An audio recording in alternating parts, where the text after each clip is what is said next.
Hello friend, स्वागत है आपका अपने चैनल आज क्लास में। आज की इस वीडियो में विज्ञान का एक मॉडल पेपर सॉल्व करेंगे। इस मॉडल पेपर में काफ़ी महत्वपूर्ण 80 ऑब्जेक्टिव प्रश्न रहेगा जो आपके फाइनल बोर्ड परीक्षा के लिए काफ़ी महत्वपूर्ण रहेगा।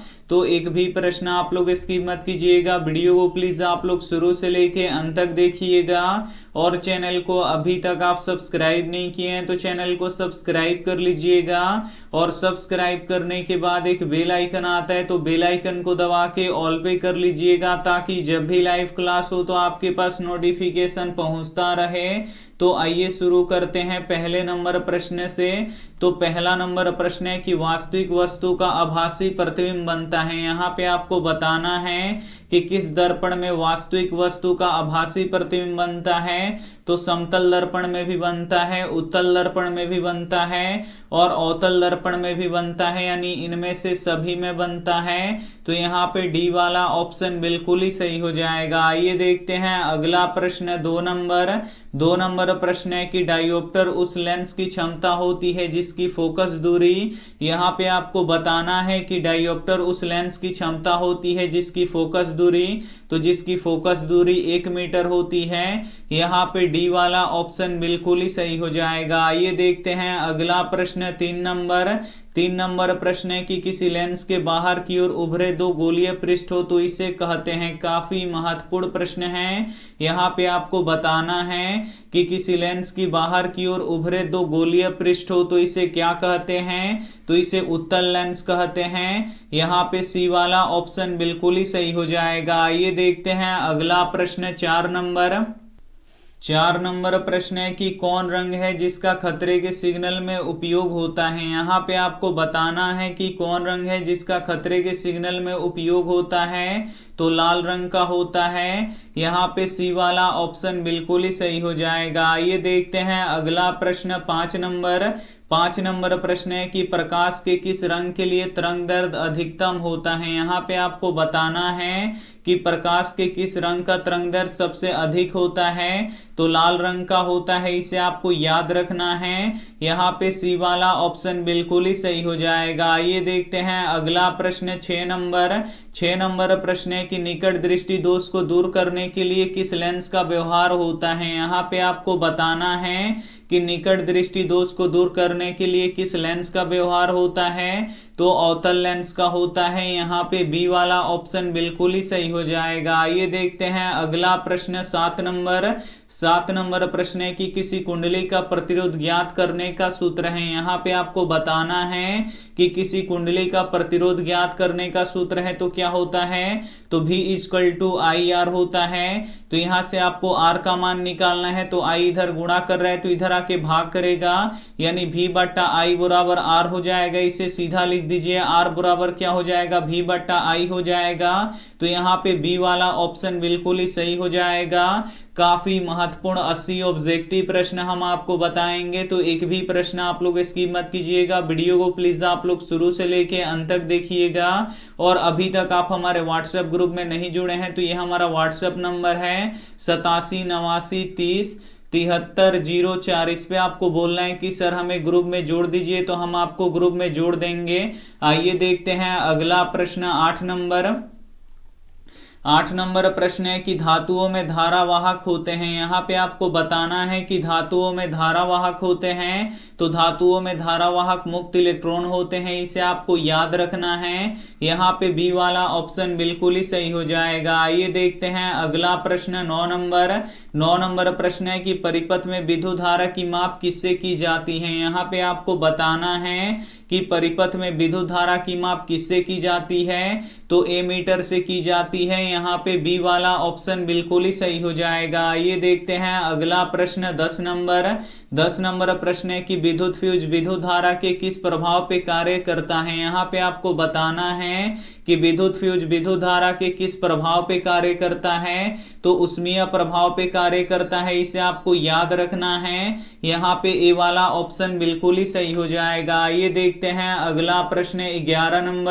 11 नंबर प्रश्न है कि बैटरी से किस प्रकार की धारा प्राप्त होती है। यहाँ पे आपको बताना है कि बैटरी से किस प्रकार की धारा प्राप्त होती है तो दिष्ट धारा प्राप्त होती है, इसे आपको याद रखना है। यहाँ पे ए वाला ऑप्शन बिल्कुल ही सही हो जाएगा। आइए देखते हैं अगला प्रश्न 12 नंबर प्रश्न है कि निम्नलिखित में कौन जैव मात्रा ऊर्जा स्रोत का उदाहरण नहीं है। इसमें से आपको बताना है कि कौन जैव मात्रा ऊर्जा स्रोत का उदाहरण नहीं है। तो नाभिकीय ऊर्जा नहीं है, इसे आपको याद रखना है। यहाँ पे सी वाला ऑप्शन बिल्कुल ही सही हो जाएगा। ये देखते हैं अगला प्रश्न 13 नंबर प्रश्न है कि इनमें से कौन नवीकरणीय ऊर्जा है। इसमें से आपको बताना है कि कौन नवीकरणीय ऊर्जा है। जो सौर ऊर्जा होता है ये नवीकरणीय ऊर्जा होता है, ये कभी खत्म नहीं होगा। यहाँ पे सी वाला ऑप्शन बिल्कुल ही सही हो जाएगा। ये देखते हैं अगला प्रश्न 14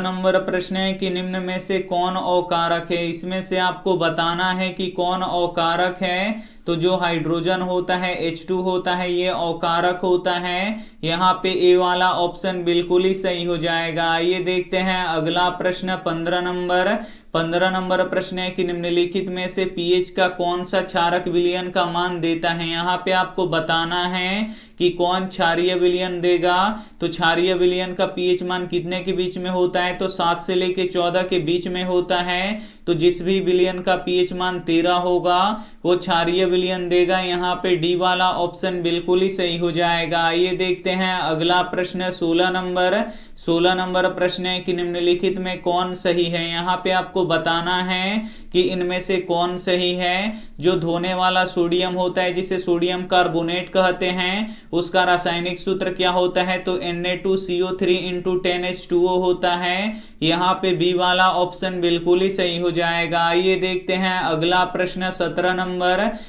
नंबर प्रश्न है कि लिटमस रंजक बैंगनी रंग का होता है जो निकाला जाता है। यहाँ पे आपको बताना है कि लिटमस रंजक जो बैंगनी रंग का होता है किससे निकाला जाता है, तो ये लाइकेन से निकाला जाता है, इसे आपको याद रखना है। यहाँ पे ए वाला ऑप्शन बिल्कुल ही सही हो जाएगा। ये देखते हैं अगला प्रश्न 18 नंबर प्रश्न है कि शुष्क बुझा हुआ चूना पर क्लोरीन गैस की क्रिया से कौन सा पदार्थ बनता है। काफी महत्वपूर्ण प्रश्न है। यहाँ पे आपको बताना है कि शुष्क बुझा हुआ चूना पर क्लोरीन गैस की क्रिया से कौन सा पदार्थ बनता है, तो विरंजक चूर्ण बनता है, इसे आपको याद रखना है।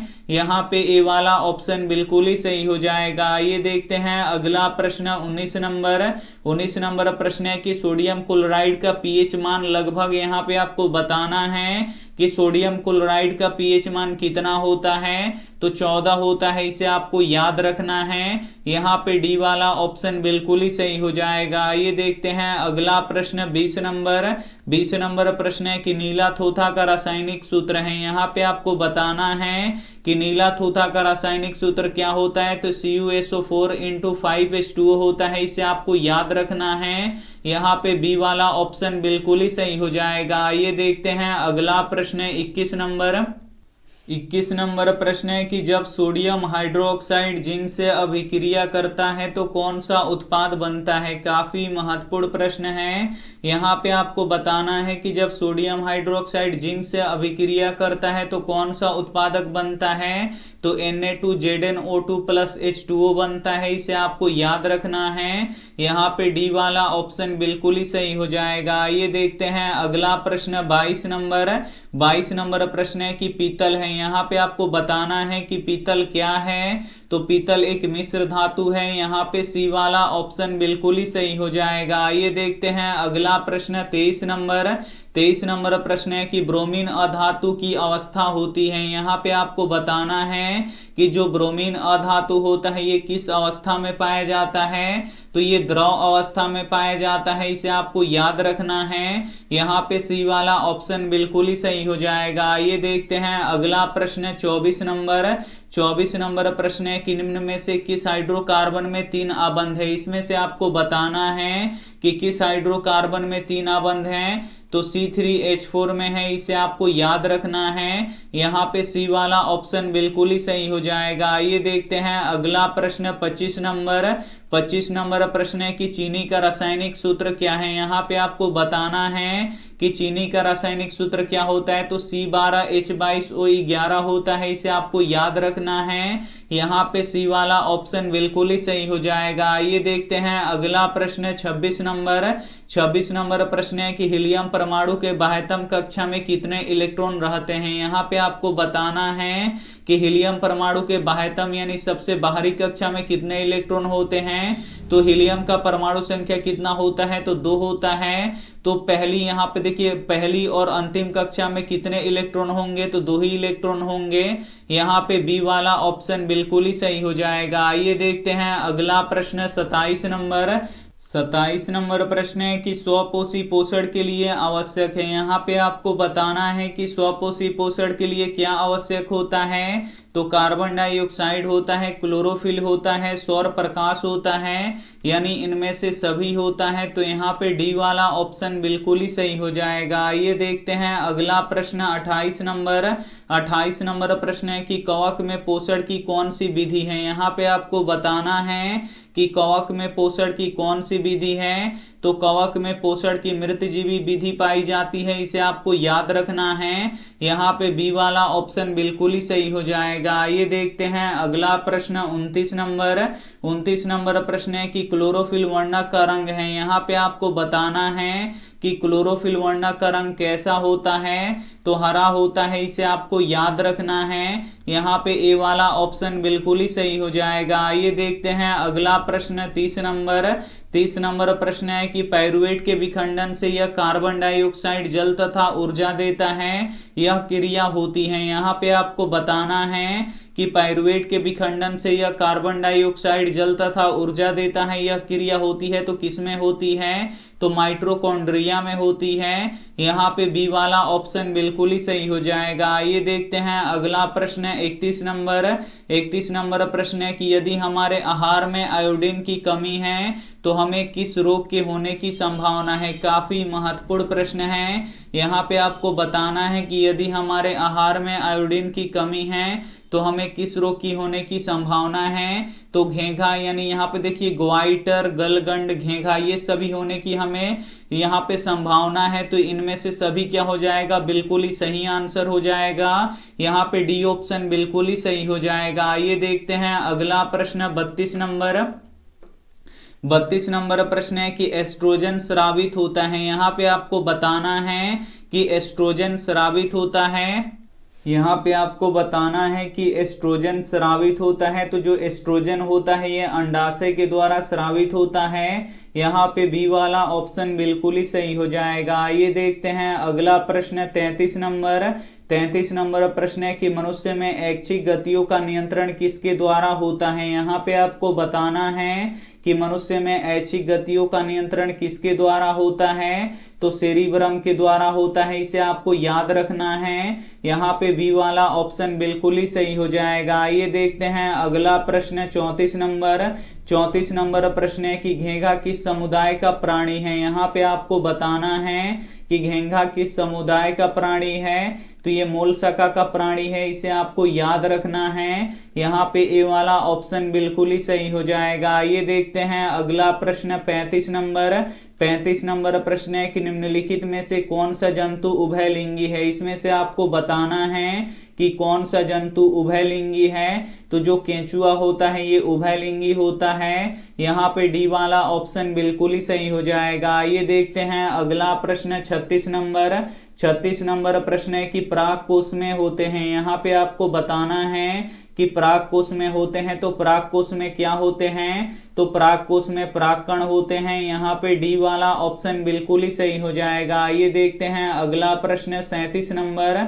37 नंबर प्रश्न है कि मनुष्य में कितने जोड़े क्रोमोसोम होते हैं। यहाँ पे आपको बताना है कि मनुष्य में कितने जोड़े क्रोमोसोम होते हैं। तो मनुष्य में 23 जोड़े क्रोमोसोम होते हैं, इसे आपको याद रखना है। यहाँ पे सी वाला ऑप्शन बिल्कुल ही सही हो जाएगा। आइए देखते हैं अगला प्रश्न 38 नंबर। 38 नंबर प्रश्न है कि निम्नलिखित में से किसे आप उपभोक्ता की श्रेणी में रखेंगे। यहाँ पे आपको बताना है कि निम्नलिखित में से किसे आप उपभोक्ता की श्रेणी में रखेंगे। तो जंगली जानवर को रखेंगे। यहाँ पे सी वाला ऑप्शन बिल्कुल ही सही हो जाएगा। आइए देखते हैं अगला प्रश्न 39 नंबर। 39 नंबर प्रश्न है कि पर्यावरण बचाने के लिए 3 प्रकार के आर का उपयोग किया जाता है, इसका मतलब है। यहाँ पे आपको बताना है कि पर्यावरण बचाने के लिए 3R का प्रयोग किया जाता है। तो इन 3R का यहाँ पे मतलब क्या होता है? तो इसका पहला R का मतलब होता है रिड्यूस, दूसरा R का मतलब होता है रीयूज और तीसरा R का मतलब होता है रिसाइकल। यानी इसका अर्थ होता है कम उपयोग, पुनर्चक्रण और पुनः उपयोग, ये तीनों होता है। तो यहाँ पे डी वाला ऑप्शन बिल्कुल ही सही हो जाएगा। ये देखते हैं अगला प्रश्न 40 नंबर। 40 नंबर प्रश्न है कि किन कारणों से प्राकृतिक संसाधन नष्ट हो रहे हैं। यहाँ पे आपको बताना है कि किन कारणों से प्राकृतिक संसाधन नष्ट हो रहे हैं। तो शहरीकरण और प्रदूषण दोनों के कारण जो प्राकृतिक संसाधन है ये नष्ट हो रहे हैं। तो यहाँ पे ए और बी दोनों के कारण यहाँ पे सी वाला ऑप्शन बिल्कुल ही सही हो जाएगा। ये देखते हैं अगला प्रश्न 41 नंबर। 41 नंबर प्रश्न है कि फ्लेमिंग के वाम हस्त नियम में बाएं हाथ की तर्जनी संकेत करती हैं। यहाँ पे आपको बताना है कि फ्लेमिंग के वाम हस्त नियम में बाएं हाथ की जो तर्जनी होती है ये किस ओर संकेत करती है? तो चुंबकीय क्षेत्र की दिशा की ओर संकेत करती है। इसे आपको याद रखना है। यहाँ पे बी वाला ऑप्शन बिल्कुल ही सही हो जाएगा। ये देखते हैं अगला प्रश्न 42 नंबर। 42 नंबर प्रश्न है कि निम्न में से कौन सा यौगिक ईंधन के रूप में इस्तेमाल किया जा सकता है। यहाँ पे आपको बताना है कि कौन सा यौगिक ईंधन के रूप में इस्तेमाल किया जा सकता है। तो इथेनॉल किया जा सकता है। यहाँ पे ए वाला ऑप्शन बिल्कुल ही सही हो जाएगा। ये देखते हैं अगला प्रश्न 43 नंबर। 43 नंबर प्रश्न है कि कौन सा पदार्थ लाल लिटमस पत्र को नीला कर देता है। यहाँ पे आपको बताना है कि कौन सा पदार्थ लाल लिटमस पत्र को नीला कर देता है। तो लाल लिटमस पत्र को नीला कौन करता है? क्षार करता है। यहाँ पे बी वाला ऑप्शन बिल्कुल ही सही हो जाएगा। ये देखते हैं अगला प्रश्न 44 नंबर। 44 नंबर प्रश्न है कि नई कार्तीय चिन्ह परिपट्टी के अनुसार दर्पण के सामने रखे गए बिंब की दूरी ली जाती है। यहाँ पे आपको बताना है कि नई कार्तीय चिन्ह परिपट्टी के अनुसार दर्पण के सामने रखे गए बिंब की दूरी बिंब से ली जाती है तो ऋणात्मक ली जाती है। यहाँ पे बी वाला ऑप्शन बिल्कुल ही सही हो जाएगा। ये देखते हैं अगला प्रश्न 45 नंबर। 45 नंबर प्रश्न है कि खाद्य पदार्थ के डिब्बों पर जिंक के बजाय टीन का लेप होता है क्योंकि। यहाँ पे आपको बताना है कि खाद्य पदार्थों के डिब्बों पर जिंक के बजाय टीन के लेप होता है क्योंकि जो टीन, यहाँ पे देखिए टीन की अपेक्षा जिंक अधिक अभिक्रियाशील होता है। यहाँ पे सी वाला ऑप्शन बिल्कुल ही सही हो जाएगा। ये देखते हैं अगला प्रश्न 46 नंबर। 46 नंबर प्रश्न है कि निम्न में से कौन सा अंग संवेदनाग्राही नहीं है। यहाँ पे आपको बताना है कि निम्न में से कौन सा अंग संवेदी ग्राही नहीं है। तो दिमाग नहीं है, इसे आपको याद रखना है। यहाँ पे डी वाला ऑप्शन बिल्कुल ही सही हो जाएगा। ये देखते हैं अगला प्रश्न 47 नंबर। 47 नंबर प्रश्न है कि समानांतर क्रम में संयोजित प्रतिरोधों की संख्या घटाने के उपरांत संयोजित प्रतिरोध का कुल प्रतिरोध क्या होता है, ये आपको बताना है। तो यहाँ पे प्रश्न पूछा गया है कि समानांतर क्रम में संयोजित प्रतिरोधों की संख्या घटाने के उपरांत संयोजित प्रतिरोधों की कुल प्रतिरोध तो बढ़ता है, इसे आपको याद रखना है। यहाँ पे ए वाला ऑप्शन बिल्कुल ही सही हो जाएगा। ये देखते हैं अगला प्रश्न 48 नंबर। 48 नंबर प्रश्न है कि समजात अंगों के उदाहरण हैं। यहाँ पे आपको बताना है कि समजात अंगों के उदाहरण है तो हमारे हाथ कुत्ते के अग्रपाद देखने में एक जैसे लगते हैं, इसके बनावट एक जैसे होते हैं लेकिन उनका उपयोग अलग अलग होता है। तो ये समजात अंग के उदाहरण हैं। यहाँ पे ए वाला ऑप्शन बिल्कुल ही सही हो जाएगा। ये देखते हैं अगला प्रश्न 49 नंबर। 49 नंबर प्रश्न है कि सर्च लाइट का परावर्तक सतह होता है। यहाँ पे आपको बताना है कि सर्च लाइट का परावर्तक सतह होता है तो ये अवतल दर्पण का होता है। यहाँ पे बी वाला ऑप्शन बिल्कुल ही सही हो जाएगा। ये देखते हैं अगला प्रश्न 50 नंबर। 50 नंबर प्रश्न है कि निर्वात में प्रकाश की चाल क्या होती है। यहाँ पे आपको बताना है कि निर्वात में प्रकाश की चाल कितनी होती है। तो 3 × 10⁸ मीटर पर सेकेंड होती है, इसे आपको याद रखना है। यहाँ पे ए वाला ऑप्शन बिल्कुल ही सही हो जाएगा। ये देखते हैं अगला प्रश्न 51 नंबर। 51 नंबर प्रश्न है कि नेत्र में प्रवेश करने वाले प्रकाश किरणें का अधिकांश अपवर्तन होता है। यहाँ पे आपको बताना है कि नेत्र में प्रवेश करने वाले प्रकाश किरणों का अधिकांश अपवर्तन होता है तो अभिनेत्र के आंतरिक पृष्ठ पर होता है, इसे आपको याद रखना है। यहाँ पे बी वाला ऑप्शन बिल्कुल ही सही हो जाएगा। ये देखते हैं अगला प्रश्न 52 नंबर प्रश्न है कि मानव नेत्र में किस प्रकार का लेंस पाया जाता है। यहाँ पे आपको बताना है कि मानव नेत्र में किस प्रकार का लेंस पाया जाता है, तो उत्तल लेंस पाया जाता है। यहाँ पे ए वाला ऑप्शन बिल्कुल ही सही हो जाएगा। ये देखते हैं अगला प्रश्न 53 नंबर प्रश्न है कि जिन पदार्थों से विद्युत प्रवाह आसानी से नहीं होता है उसे कहते हैं। यहाँ पे आपको बताना है कि जिन पदार्थों में विद्युत प्रवाह आसानी से नहीं होता है उसे क्या कहते हैं, तो उसे विद्युत रोधी कहते हैं। यहाँ पे ए वाला ऑप्शन बिल्कुल ही सही हो जाएगा। ये देखते हैं अगला प्रश्न 54 नंबर प्रश्न है कि जब किसी चालक तार से विद्युत धारा प्रवाहित होती है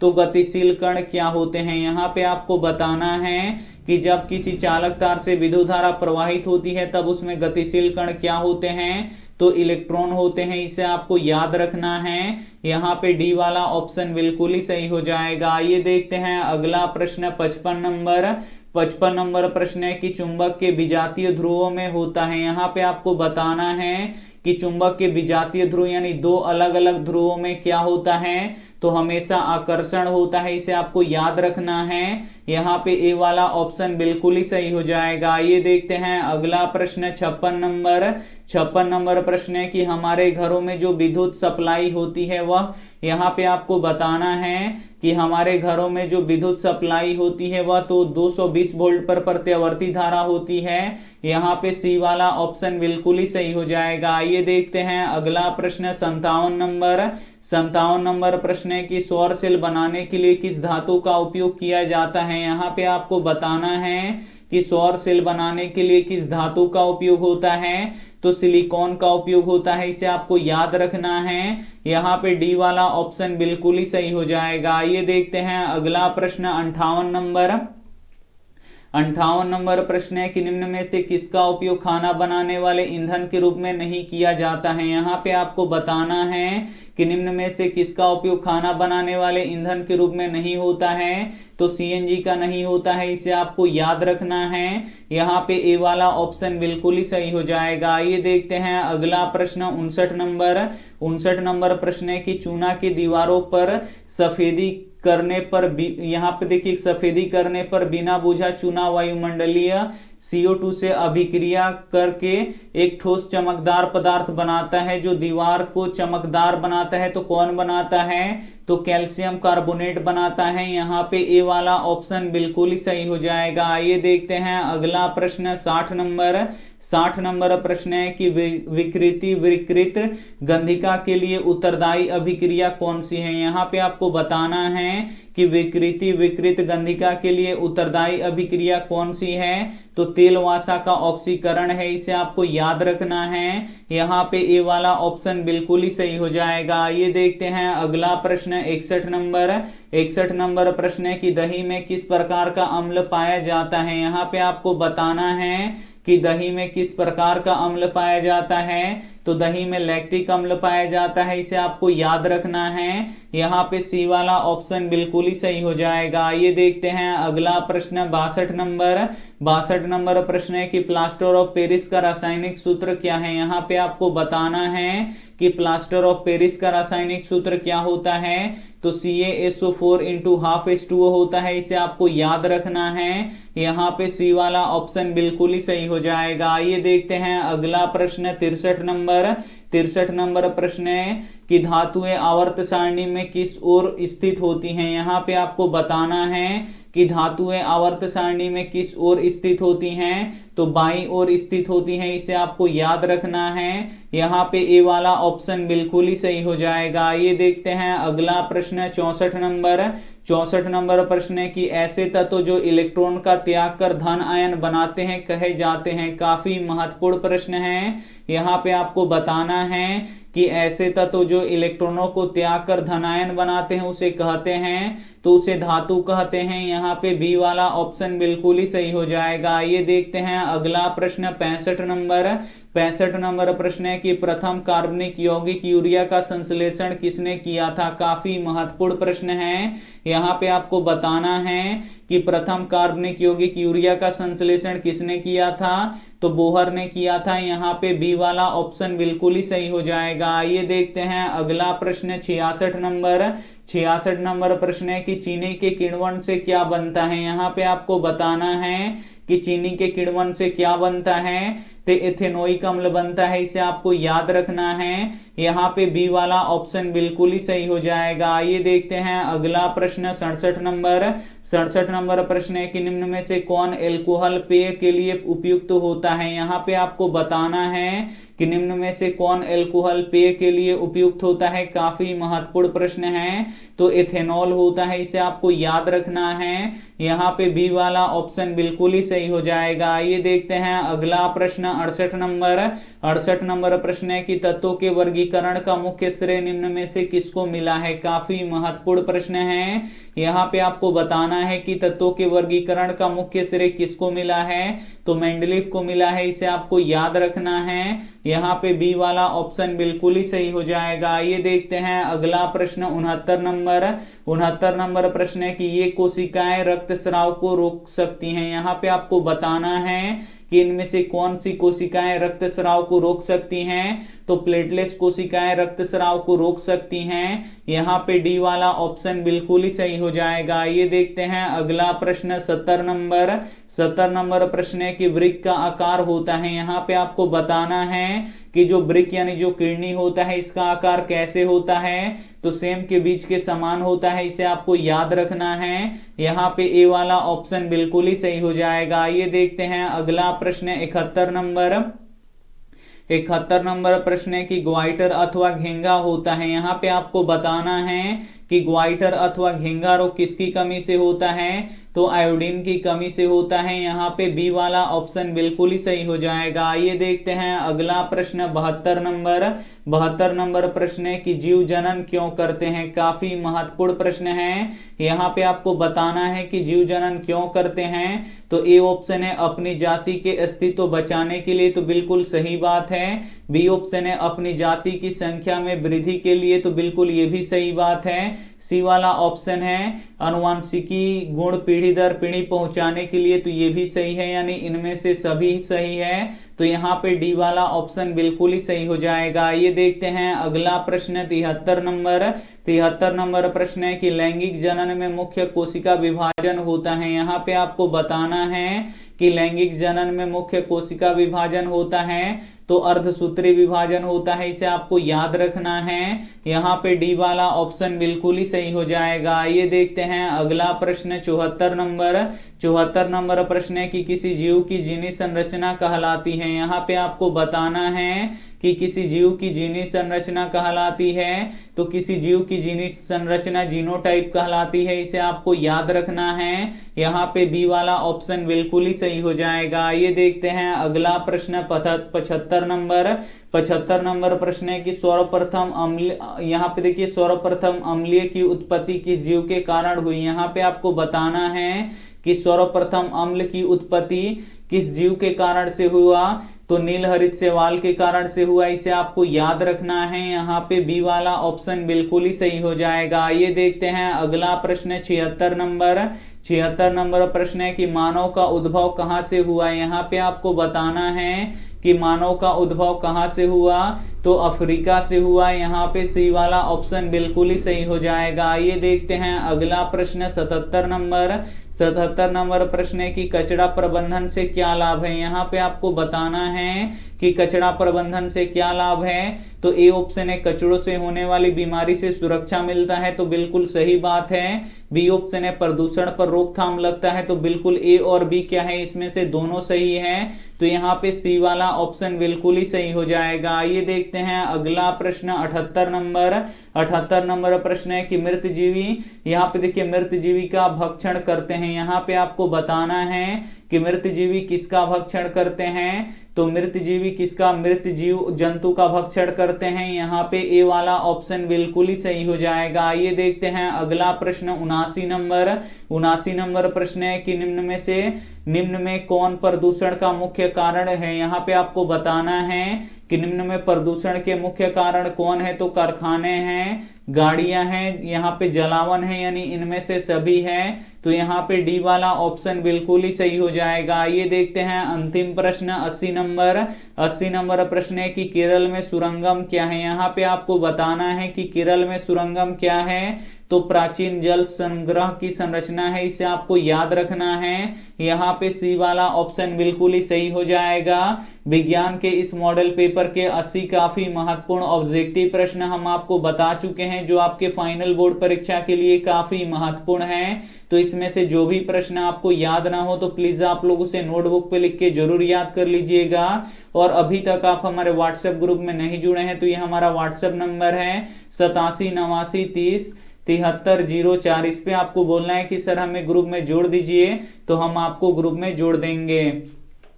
और वीडियो को अभी तक आप लाइक नहीं किए हैं तो प्लीज आप लोग वीडियो को लाइक कीजिएगा, अपने दोस्तों के पास इस वीडियो को जरूर शेयर कीजिएगा। चैनल को अभी तक आप सब्सक्राइब नहीं किए हैं तो चैनल को सब्सक्राइब कीजिएगा। Thank you for watching. मिलते हैं अगले वीडियो में, तब तक अपना ध्यान रखिए, मन लगा के पढ़ाई कीजिए। Take care and bye.